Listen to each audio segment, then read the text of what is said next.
驚くほど早かった実装間隔について直接運営に確認したところ、何かしらの変更があって今後6週間隔で新指揮官実装していくと、このスピーディーな実装間隔を固定していきますというもので、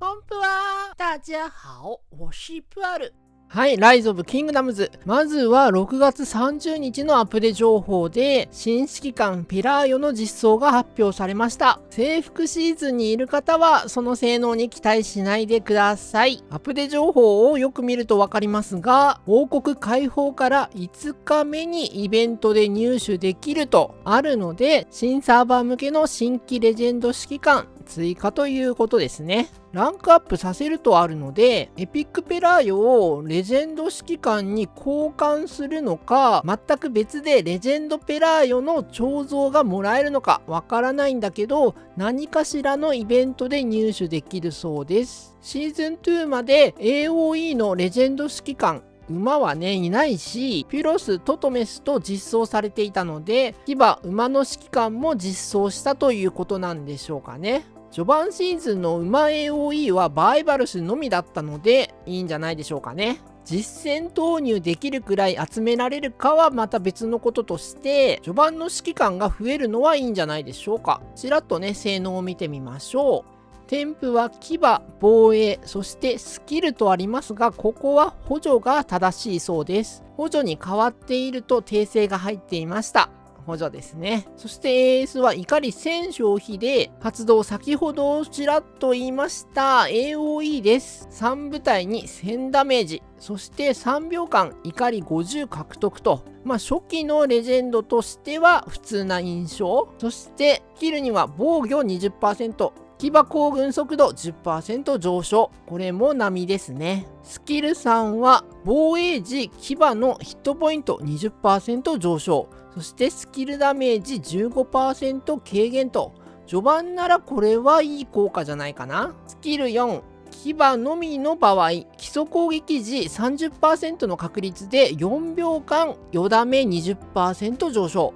毎秒200回復ということなので、回復は最大800かな。結構いい感じじゃない？騎馬で回復持ちはなかなかいないし、いいかもね。6秒に1回のみ発動ということですが、使えそうではある。スキル5。スキル5は AS の強化。ターゲットに追加ダメージ300を2秒間与えるということで、600追加か。合計 AS は1000の AOE ダメージと600の単体ダメージになる。まあまあいい調整の指揮官になってるんじゃないでしょうかね。SL フレットやレジェンドの新最終指揮官のようにイベントをしっかりやっていればマックス覚醒までいける指揮官という仕様であればいろいろ助かるんだけど、多分金鍵の指揮官に収まる可能性が高そうかな。どうなんでしょう。来金始めたての方、シーズン序盤の方はイベントで実装されてからのお楽しみですね。フアルです。今から始まります。コンプアデン2&6号です。さあ今回は来金から第3シーズン以降の方も注目の統率と高額の新指揮官について、さあ来週実装ということで、いや早すぎですね。私の記憶では最速レベルだと思うんだけど、もっと早く出た指揮官がいましたかね。いたら思い出させてほしいところですが、具体的に言うと前回は新弓指揮官でしたね。ハヤムウルクとアルプ・アルスラーンが出てわずか6週間で今回の新統率高額指揮官が出ました。どんどん出すのは悪いことじゃないとは思います。1兵種しか使わない方は次回まで結構間隔が空くのでね、回転が早くてもいいんだろうと思いますけど、ミックスでやっている方や常に最新を追う方、最新はねどうしても強い傾向になるのでね、私もそうですが、そういう編成にしている方にとっては金増がとても厳しい状況になると思います。この6週間隔が今後続くのかと少し期待なのか不安なのか入り混じっていますが、どうなっていくのでしょう。この実装間隔には何か法則性があるとか言われてたり、いろいろ諸説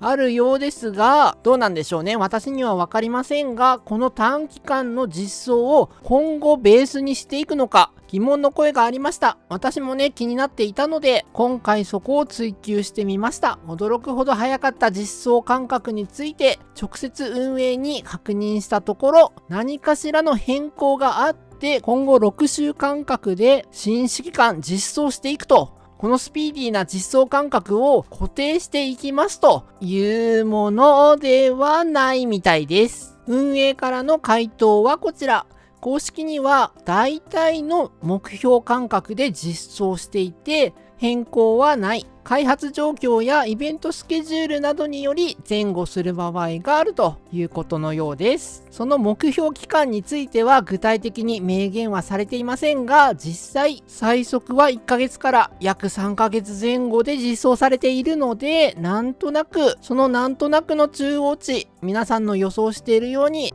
だいたい 2,3 ヶ月8週間隔あたりなんでしょうかね。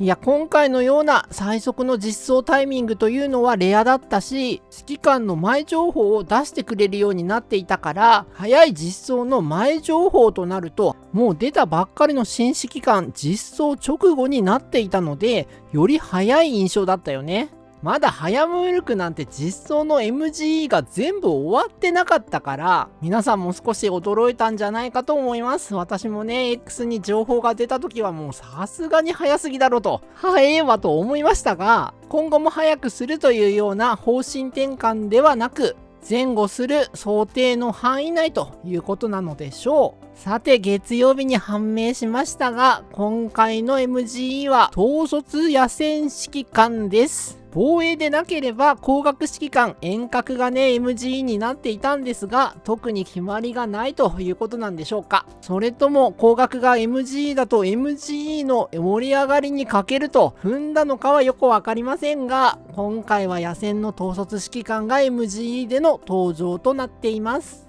もう統率のラリー指揮官は存在意義がほぼほぼないということで出ていないんですが、フィリッポス以降スキルの方向性を変えることで統率野戦がかなり使える指揮官に進化できています。ヘクトルが防衛に活用できている例もあるので、野戦指揮官ベースでラリーにも転用できるスタイルでね、副将運用でもいいのでラリーに使える統率指揮官があればいいかなと思ったりもするんですが、どんなもんでしょうかね。一兵種特化より明らかに劣るとまた使わなくなるので、同等か状況で使い分けるくらいの範囲であれば兵種問わず補充ができる利点で使えるだろうし、少人数の KVK とかでも参加のね機会が増えると思うんですが、どうでしょう。兵種を間違えて送るという心配がなくなるのはとってもいいと思うんだけど、あれかな、ラリーの周りに部隊がいても兵種が違うから入れられないってことで兵を温存している人にとっては気まずいか。私みたいに兵数がいない方だとね、早々に戦士を出しちゃうと野戦が後半できなくなっちゃうから、タイミングによってはラリーに乗りたくても乗れないだろうし、ラリーに参加してる側から見るとね、やっぱりラリーの周りに兵がいるとね、兵種問わず入れられるんだから入れてよとそりゃ思うだろうし、そうなっちゃうと兵数いない方はラリーのプッシュ野戦に参加しづらくなったりもするかもしれないしね。いろいろ思うとちょっと考えものだなと。いやいや、そんなことどっちも考えてないよと、気にしすぎだというのであればいいんだけどね。と存在しないラリー運用の話にそれてしまいましたが、今回はレジェンドペラよと新指揮官早えよというお話でした。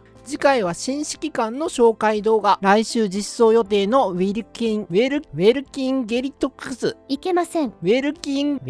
ゲトリクスようやく言えました。とエリザベス1世の紹介動画、編集が間に合えば7月頭に出したいと思います。完成したらコミュニティの方でもお知らせすると思うので、ぜひチャンネル登録していってください。ではでは、おつくん。おつぷはまたです。世界中